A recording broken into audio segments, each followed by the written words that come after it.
So looking at our still life, okay, you know, you have 5 objects. And I'm going to start from the top and work my way down. I want to fit the format. So I want to make sure that my space at the top is about equal to my space at the bottom, which is about equal to my space at the sides. That in and of itself may take me a couple times. I'm going to start at the top with the box because it's the biggest object.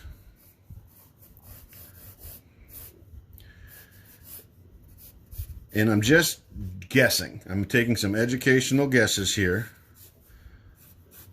on how big I want this top of my box to be. Okay, so I'm going to be up towards the top.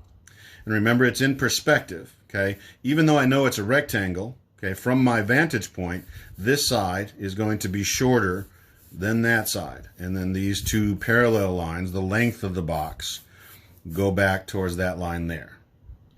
Then I'm going to create some vertical lines of my box. It's my Chef Boyardee box. But I'm not going to go all the way down because I know I have objects in front. So it does me no good to go all the way down where I know I'm going to have to erase those. So I'm going to do that much, which is towards the top. And then I'm going to jump over here and I'm going to do my ketchup bottle. And the ketchup bottle is more of a cylinder, but then that little cone tip is right at the top. So start off with the ellipse. Again, just lightly move your hand in a way that creates that oval, 2 parallel lines, and then match that oval. You're going to start with another ellipse for the larger part of the top of the ketchup bottle, and then my cone is right here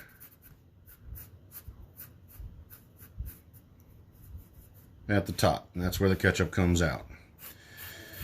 So 2 more parallel lines, again not going all the way down because I'm going to have my candle right here. But before I do that, I'm going to jump over to this side and draw my can of oranges, and again another large ellipse.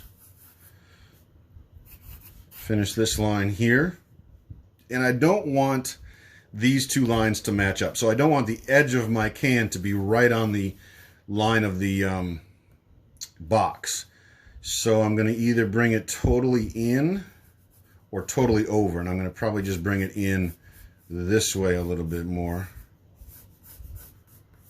so that those 2 lines don't interfere. And then I'm going to draw another parallel line here, parallel line here. My candle is a sphere. And my sphere is going to go right about here. The bottom of it is going to be a little higher on the paper than my can or my cylinder. I'm going to raise this up a little bit so you can see it. And then almost, this is just a simple light line drawing. Finish the bottom of my cylinder, but then I can't forget about that 5th object, which is going to be right about here, and it's just a small votive candle, also a cylinder. It's slightly conical in that it gets a little bit wider at the top, and it's upside down. So usually we think of cones getting gradually thinner as they go up, but sometimes cones go the other way as well. And then the candle's about halfway down, so I have another ellipse here. And right now it could just be a small cup of water. Okay. Everything is there. So now I start to double check. Is there anything else I need to draw? Is there anything I need to erase? I'm going to erase a little bit of this line here. If the circle or the sphere is giving you trouble, remember you can always find something round in your house and trace it. And that should do the same thing. Just make sure the object you trace is the same size as the circle that you want. Okay, so my composition is there. My cube, my cone and cylinder, another cylinder over here, sphere, and then cylinder / cone upside down right here. Want to make sure everything's in place. Do I need to change anything? Do I want to bring this a little bit wider? Do I want to bring this out a little bit more? Do I want to elongate this? Okay. I can try to do that and make this length a little bit longer.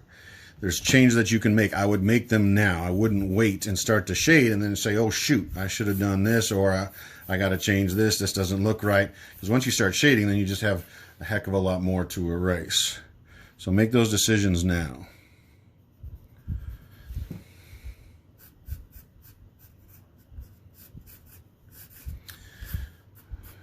All right.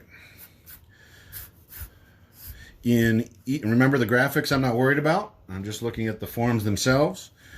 In each of our previous assignments, we designated a light source. So we're going to do the same thing here. We're going to designate a light source. You can have it come from the upper right. You can have it come from the upper left. It's up to you, okay? Based upon the way the box is positioned, I'm going to go from the upper left. All my light sources coming from the upper left and will affect each shape, okay? Each form in their own way. Now, common sense tells me if the light source is coming here and I have this big cube form here, it's going to cast shadow on both of these, okay? I don't care about that. I'm going to shade each form independently as if it had its own independent light source. And so I'm going to shade this according to that light source. I'm going to shade this cone and cylinder according to that light source, and I'm not going to say, oh, it's all dark because it's behind the box. So your next step is to just simply start to block in your values. I know that this side of the cube will be dark because it's opposite the light source. I know that this part of the cylinder will have value as it's furthest away from the light source, and so that's where my darkest values are going to go.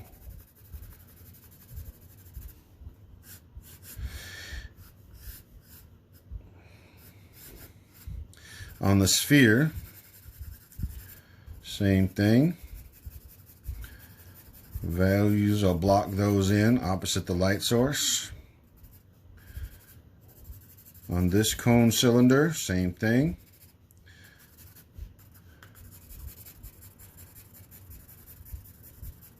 And just start to block these values in. You can do them one at a time, okay? But I'm just kind of showing you what your game plan is. If you want to use your ruler for a straight edge and you're still struggling to get those straight edges, then definitely use a straight edge or a ruler and help yourself, okay? Clean up any unwanted lines.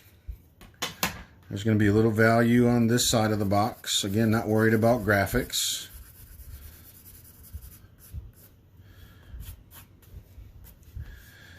The top of the box is going to reflect light. The top of the can is going to reflect light. The top of the sphere is going to reflect light. This side of the bottle is going to reflect light, even though it's behind this large cube.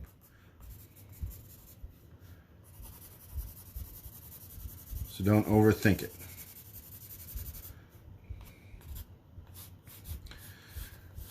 Think about the shadows, how the shadows are going to react.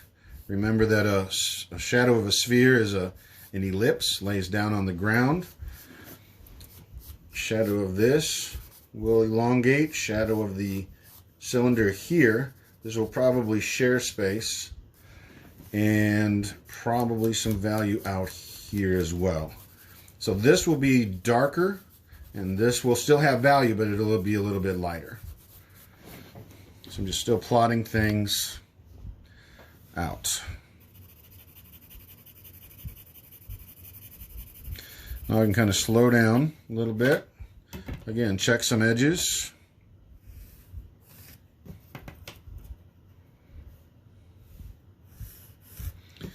Again, look at my composition. I got a little negative space at the top, little negative space on the sides, and a little negative space at the bottom. Everything kind of fits in to my format 9x12.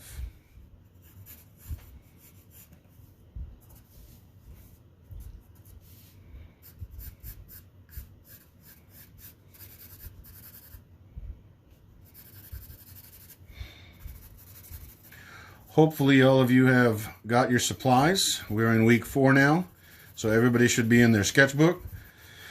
And I'll be excited to see your assignments turned in this weekend from your sketchbook.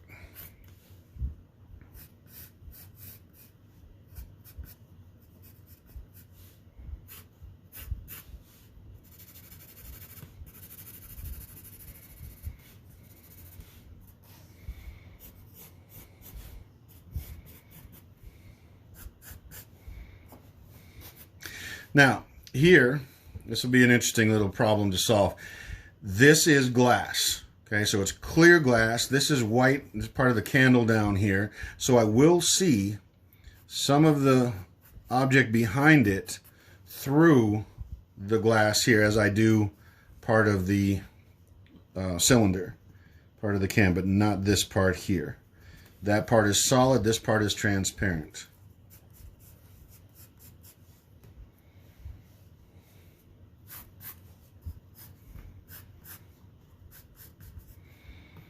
And you make changes and fixes along the way.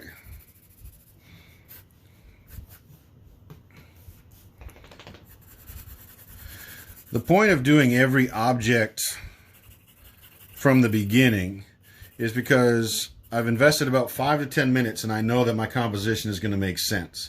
It's a lot better than doing one object all the way through and then getting to the end of your drawing an hour later and realizing you don't have room for everything. So the sketching that I did initially is really to make sure that everything's going to fit, everything is going to make sense, and that's really important. And you want to do that quickly at the beginning of your sketching and drawing rather than and figure it out at the end. So it's really important that you do that.